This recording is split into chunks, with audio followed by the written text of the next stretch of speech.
আসসালামু আলাইকুম সুপ্রিয় শিক্ষার্থীবৃন্দ, rotary school and college online ক্লাসের পক্ষ থেকে তোমাদের সকলকে শুভেচ্ছা ও অভিনন্দন।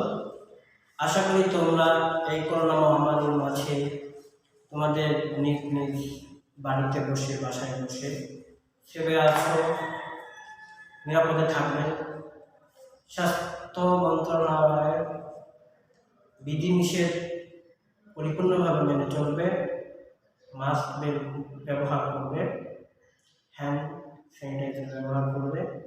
সর্বোপরি সর্বদা আল্লাহ তাআলার কাছে দোয়া করবে যাতে আল্লাহ রাব্বুল আলামিন আমাদেরকে এই মহামারী থেকে হেফাজত করে। তাই ছাড়া আমাদের আর কোনো কিছুই করার নেই। সতর্ক থাকতে হবে আর আমাদের স্রষ্টা মহান রব্বুল আলামিনের কাছে কায়মকে দোয়া করতে হবে, কারণ তিনি এই মহামারী দিয়েছেন এবং তিনি এটা নির্মূল করবেন কোনো একটি মাধ্যমে। তো আমরা সর্বদা আমাদের স্রষ্টার কাছে দোয়া করব যাতে আল্লাহ তাআলা আমাদেরকে এই বিপদ থেকে উদ্ধার করে। এই জন্য আমাদের একটা বিশেষ কাজ আছে, সেটা হচ্ছে প্রত্যেকেই নিজ নিজ স্থান থেকে অন্যায় কাজ ছেড়ে দিতে হবে। ওকে, যখন মানুষ পৃথিবীতে অন্যায় কাজ করতে থাকে, অন্যায়ের পরিমাণ যদি বেড়ে যায়, তখন কিন্তু আল্লাহ তাআলা মানুষকে পরীক্ষায় ফেলে। তো আজ আমরা যদি লক্ষ্য করি আমাদের চারপাশে, তো দেখা যায় মানুষ আল্লাহ তাআলাকে ভুলে পাপাচারে বেশি লিপ্ত হয়েছে, বেশি অন্যায় কাজ করতেছে, যার দরুন আল্লাহ রাব্বুল আলামিন আজ আমাদের প্রতি অসন্তুষ্ট। দেখো, সারা বিশ্বে আজ এই করোনা মহামারী বিরাজ করেছে।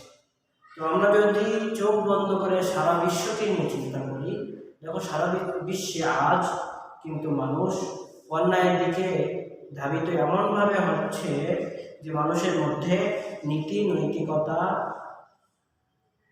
খুবই নিম্ন স্তরে চলে এসেছে। নীতি নৈতিকতা আমাদের থেকে চলে যাচ্ছে। আমরা শুধু দুনিয়ার টাকা পয়সা অর্থ সম্পদকেই প্রাধান্য দিচ্ছি। আমাদের মাঝে যে একটি ভালো গুণ আছে সেই গুণটা আমরা পিছনে ঠেলে দিচ্ছি। এটা আমাদের নৈতিক অবক্ষয়।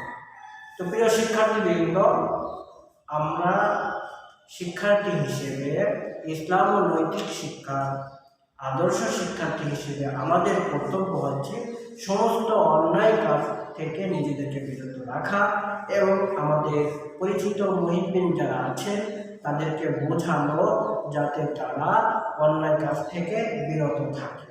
আর আমাদেরকে সর্বদা আল্লাহর দাসত্ব বন্দেগীতে লিপ্ত থাকতে হবে।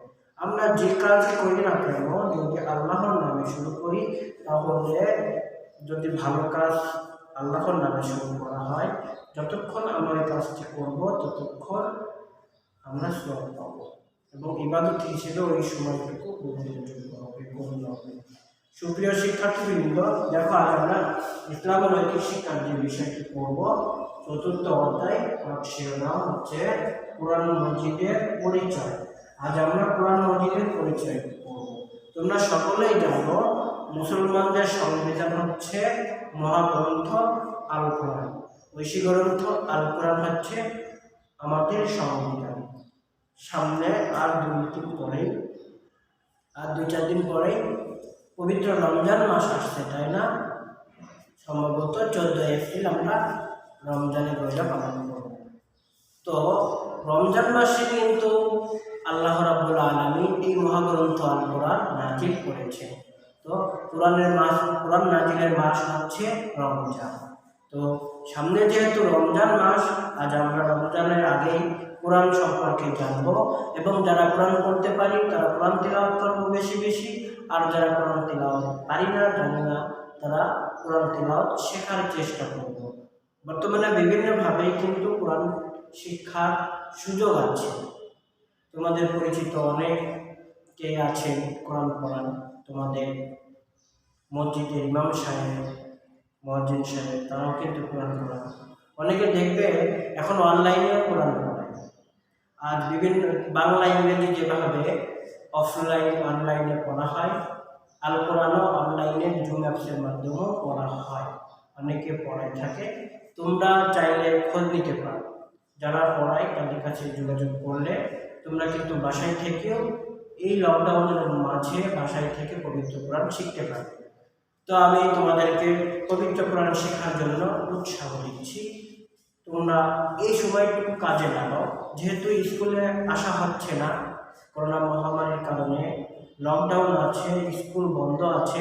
তো তোমরা তোমাদের বাসায় থেকে বাংলা পড়ার পাশাপাশি তোমরা আল কোরআনকেও পড়া শিখতে পারো। আল কোরআন দেখে পড়া, অর্থ বোঝা এবং সেই অনুযায়ী তোমার জীবনকে গড়ে তোলা। তাহলে আল কোরআন অনুযায়ী যদি তোমার জীবন গড়তে পারো, তাহলে তোমার মাঝে অবশ্যই নীতি নৈতিকতা আসবে। আর তুমি যখন নীতি নৈতিকতা অনুসরণ করবে, ফলো করবে, তখন কিন্তু তোমার দ্বারা অন্যায় কাজ প্রকাশ পাবে না, তুমি অন্যায় কাজ থেকে নিজেকে বিরত রাখতে পারবে। সুপ্রিয় শিক্ষার্থীবৃন্দ, তো আমরা আজকে যে শিরোনাম লিখেছি, আজকে আমাদের পড়া হচ্ছে কোরআন মাজিদের পরিচয়। আসো, কোরআন মাজিদ কি? আমি বলেছি কোরআন মাজিদ হচ্ছে ঐশী গ্রন্থ, আল্লাহ তাআলার বাণী কালাম, তাই না?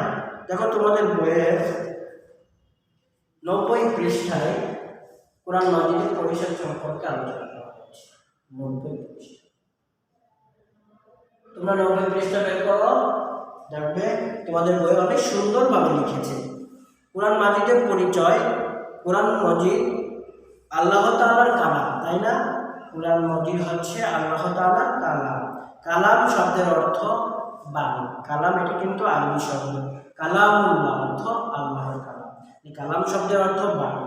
আল্লাহ তাআলা এই কালাম মহানবী হযরত মুহাম্মদ সাল্লাল্লাহু আলাইহি ওয়াসাল্লামের উপর অবতরণ করেছেন, নাজিল করেছেন।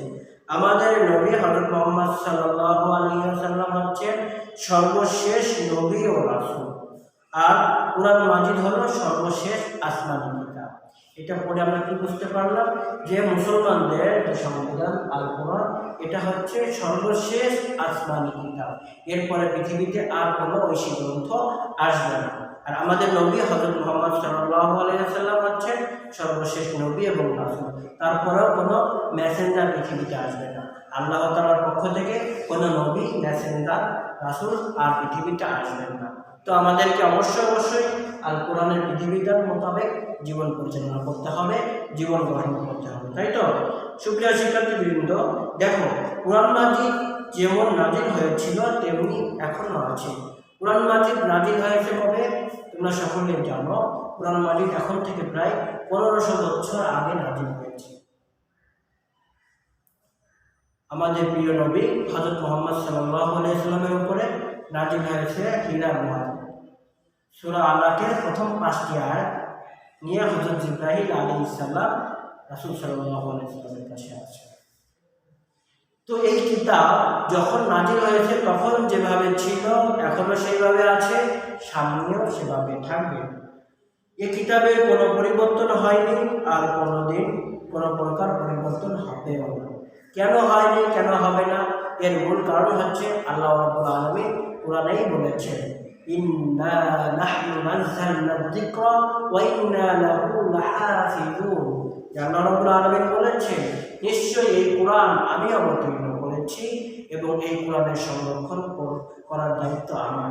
তো কোরআন আল্লাহ তাআলা যেহেতু নাজিল করেছেন, আল্লাহ তাআলাই তার সংরক্ষণের দায়িত্ব নিয়েছেন।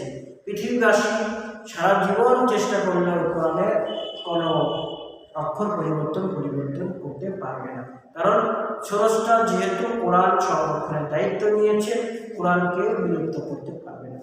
হ্যাঁ, কিয়ামতের আগে আল্লাহ রাব্বুল আলামিন কোরআনকে উঠিয়ে দেবেন। কিভাবে? আমাদের মস্তিষ্ক থেকে কোরআনকে ভুলিয়ে দেওয়ার মাধ্যমে, আর না হলে আলেমদেরকে যারা কোরআন পড়তে পারে তাদেরকে আল্লাহ তাআলা তুলে নিয়ে যাবে।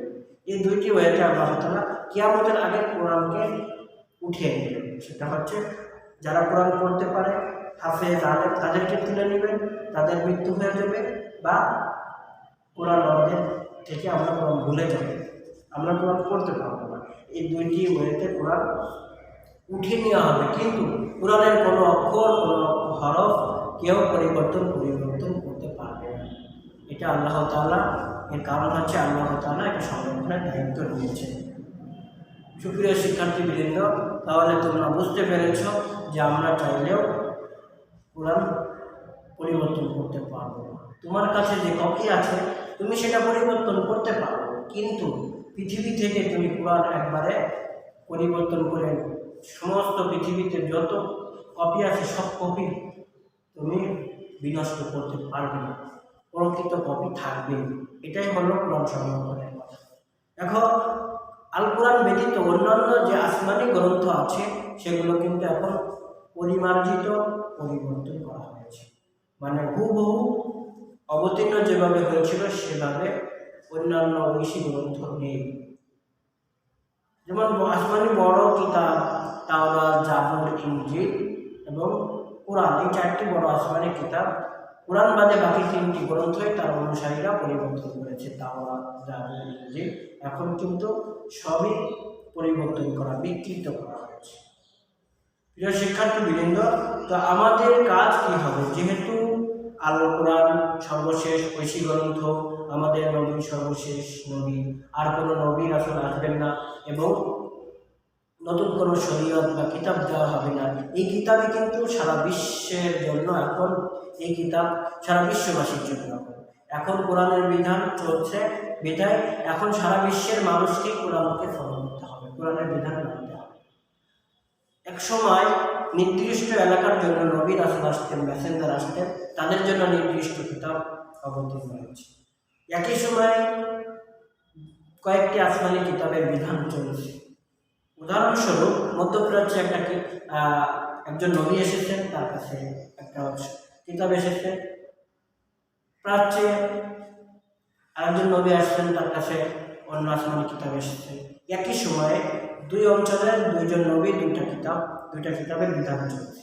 কিন্তু যেহেতু আমাদের নবীর পরে আর কোনো নবী রাসূল আসবেন না এবং কোনো আসমানি গ্রন্থ আসবে না, এই জন্য এখন সমস্ত বিশ্ববাসীর জন্য কোরআনকে ফলো করা আবশ্যক। যে ধর্মাবলম্বী হোক না কেন তাকে অবশ্যই কোরআনের সাহায্যে আসতে হবে, তা না হলে সে প্রকৃত আল্লাহর বান্দা হিসেবে গ্রহণযোগ্য কখনোই হবে না। আল্লাহ তাআলা তাকে কখনোই জান্নাত দিবে না। জান্নাত পেতে হলে, আল্লাহ তাআলার করুণা পেতে হলে অবশ্যই কোরআনের প্রতি ঈমান আনতে হবে, আল্লাহর প্রতি ঈমান আনতে হবে, রাসূলের প্রতি ঈমান আনতে হবে, ইসলামের মৌলিক 7টি বিষয়ের প্রতি ঈমান আনতে হবে।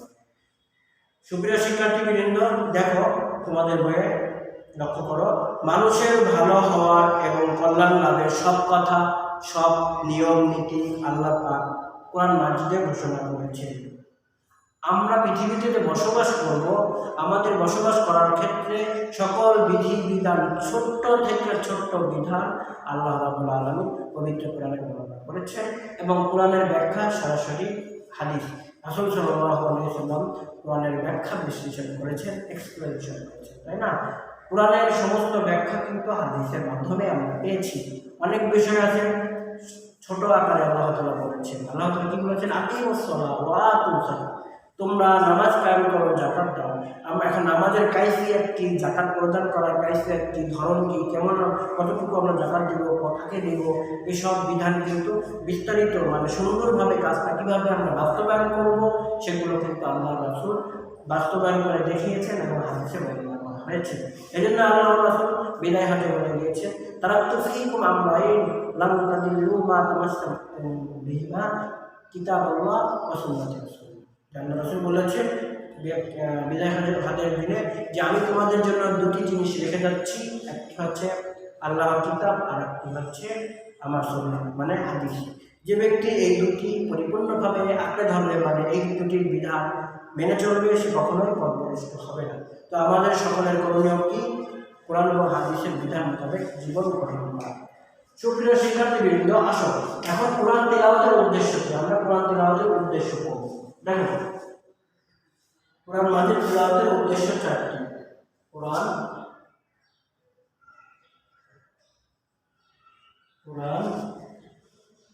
মাজিদ তিলাওয়াতের উদ্দেশ্য। কোরআন মাজিদ তিলাওয়াতের উদ্দেশ্য আমরা পড়ব। কোরআন মাজিদ তিলাওয়াতের উদ্দেশ্য 4টি উদ্দেশ্য তোমাদের বই আছে। দেখো, 1 নাম্বার হচ্ছে সহি শুদ্ধভাবে তিলাওয়াত করা, সহি শুদ্ধভাবে তিলাওয়াত করা। আমরা সহি শুদ্ধভাবে তেলাওয়াত করব। ওকে, 2 নম্বর হচ্ছে এর অর্থ বোঝা। খালি তেলাওয়াত করলে হবে না, কোরআনের অর্থ বুঝতে হবে, সে অনুযায়ী জীবন গড়তে হবে। কোরআনের অর্থ বোঝা, তাহলে আমাদেরকে কি করতে হবে? গ্রামার জানতে হবে, আরবি গ্রামার। অর্থ বুঝতে হলে অবশ্যই ব্যাকরণ জানতে হবে। তারপরে আল্লাহ যা আদেশ করেছেন তা আমাদের পালন করতে হবে। আল্লাহ যা আদেশ করেছেন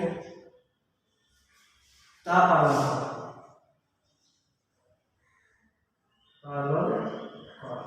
আল্লাহ যা আদেশ করেছেন তা আমরা পালন করব। 4 নম্বর হচ্ছে আল্লাহ যা নিষেধ করেছেন তা থেকে বিরত থাকব। আল্লাহ যা নিষেধ করেছেন তা থেকে বিরত থাকব।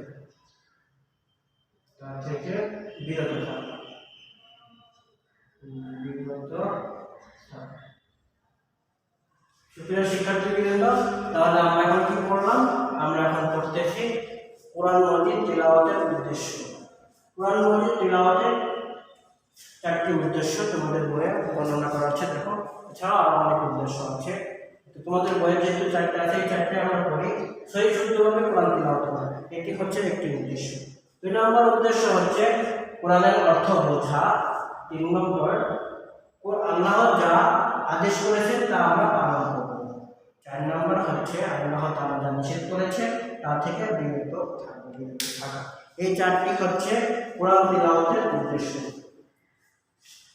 মহানবী হযরত মুহাম্মদ সাল্লাল্লাহু আলাইহি সাল্লামের সাথীগণ এই উদ্দেশ্যগুলো সামনে রেখে কোরআন মাজিদ তিলাওয়াত করতেন। এই উদ্দেশ্যগুলো সামনে রেখে আমাদের নবীর সাহাবী সাথী যারা ছিল, অনুসারী ছিলেন তখনকার, তারা এই 4টি উদ্দেশ্যকে সামনে রেখে কোরআন তিলাওয়াত করতেন। আর এতে যা নির্দেশ রয়েছে তা পুঙ্খানুপুঙ্খানুভাবে পুরোপুরিভাবে পালন করতেন। যে আদেশ আছে সেটা পালন করতেন, যা নিষেধ আছে সেটা থেকে বিরত থাকতেন। আর এর কারণে আল্লাহর নবী যে প্রিয় সাহাবীরা ছিল তারা সারা বিশ্বের নেতৃত্ব দিতে সক্ষম হয়েছিল। প্রিয় শিক্ষার্থীবৃন্দ, বুঝে বুঝে কোরআন তিলাওয়াত করলে আমরা কি জানতে পারব? বুঝে বুঝে যদি আমরা কোরআন তিলাওয়াত করি তাহলে আমরা আমাদের স্রষ্টা আল্লাহ রাব্বুল আলামিনের পরিচয় জানতে পারব, নবী রাসূলগণের পরিচয় জানতে পারব, ফেরেশতাগণের পরিচয় জানতে পারব। আর কি জানতে পারব? আখিরাত, পরকাল জীবন সম্পর্কে জানতে পারব। আমাদের এই দুনিয়ার জীবনই শেষ নয়, দুনিয়ার পরে কিন্তু এই দুনিয়ার ক্ষণস্থায়ী পৃথিবীর জীবনের পরেও কিন্তু চিরস্থায়ী অনন্তকালের একটি জীবন রয়েছে, যেটাকে আখিরাত বলা হয়। আখিরাত জীবন সম্পর্কে আমরা জানতে পারবো। সুপ্রিয় শিক্ষার্থীবৃন্দ, কোরআন পড়লে আর আমরা কি জানতে পারবো? একটু চিন্তা করো। কোরআন পড়লে আমরা জানতে পারবো আমাদের সৃষ্টিকর্তা কে, কে আমাদের সৃষ্টি করেছে, কে আমাদের রিজিকদাতা, কে আমাদেরকে রিজিক দিচ্ছেন, এই পৃথিবীতে সুচারুরূপে আমাদের বসবাস করার ব্যবস্থা কে করেছেন, সেটা আমরা কোরআন পড়লে জানতে পারবো। আমরা আরও জানতে পারবো কে আমাদের পালনকর্তা, কে আমাদেরকে সৃষ্টি করেছে, কে সর্বশক্তিমান, কে এই পৃথিবীর সব কিছুর মালিক, কে পরম দয়ালু, কে একমাত্র শান্তিদাতা। এসব কিছুই কিন্তু আমরা আল কোরআন শুদ্ধভাবে বুঝে বুঝে পড়লে কিন্তু আমরা জানতে পারবো। সুপ্রিয় শিক্ষার্থীবৃন্দ, তাহলে আমাদের এখন করণীয় কী হবে? দেখো, আমরা আরও জানতে পারবো আমাদের কাজকর্ম কীরূপ হওয়া উচিত, এটাও কিন্তু আমরা জানতে পারবো। যে আমরা পৃথিবীতে বসবাস করবো, আমাদের কাজকর্ম কেমন হওয়া উচিত, আমাদের চরিত্র কেমন হওয়া দরকার, কীরূপ হওয়া দরকার। আমরা এই দুনিয়ায় কার হুকুম মানবো আর কার হুকুম মানবো না, এটাও কিন্তু আমরা পবিত্র কোরআন থেকে জানতে পারবো। কিসে আমাদের সম্মান ও সফলতা, আর কিসে আমাদের ব্যর্থতা ও লাঞ্ছনা রয়েছে, এগুলো কিন্তু আমরা আল কোরআন যদি সঠিকভাবে পড়ি তাহলেই জানতে পারবো। সুপ্রিয় শিক্ষার্থীবৃন্দ, আজ আমরা ক্লাসের একবারে শেষ পর্যায়ে চলে এসেছি। তো আজ আমরা কোন বিষয়টি পড়েছি তোমরা ভালো করে বুঝতে পেরেছ। আজ আমরা কোরআন মাজিদের পরিচয় জানলাম এবং কোরআন মাজিদের তিলাওয়াতের উদ্দেশ্য জানলাম। তো আশা করি তোমরা কোরআন মাজিদের পরিচয় বুঝতে পেরেছ, কোরআন মাজিদের তেলাওয়াত করলে কি হবে সেটাও বুঝতে পেরেছ। আমি তারপরেও সাথে পাঠ্য বলে দিচ্ছি। কোরআন মাজিদ হচ্ছে আল্লাহ তাআলার কালাম। এটি সর্বশেষ আসমানি কিতাব, আসমানি গ্রন্থ। আমাদের নবী সর্বশেষ নবী হযরত মুহাম্মদ সাল্লাল্লাহু আলাইহি সাল্লামের উপর অবতীর্ণ হয়, তাই না? এই কোরআন মাজিদ অবিকৃত গ্রন্থ। কোরআন মাজিদ কেউ পরিবর্তন করতে পারবে না। যখন নাজিল হয়েছিল তখন কোরআন মাজিদ যেমন ছিল এখনও সেভাবেই আছে এবং ভবিষ্যতেও সেভাবে থাকবে, কেউ পরিবর্তন করতে পারবে না। এই জন্য বলা হয়েছে কোরআন মাজিদ অবিকৃত গ্রন্থ। সুপ্রিয় শিক্ষার্থীবৃন্দ, কোরআন যদি আমরা সহিশুদ্ধভাবে পড়ি তাহলে কি হবে?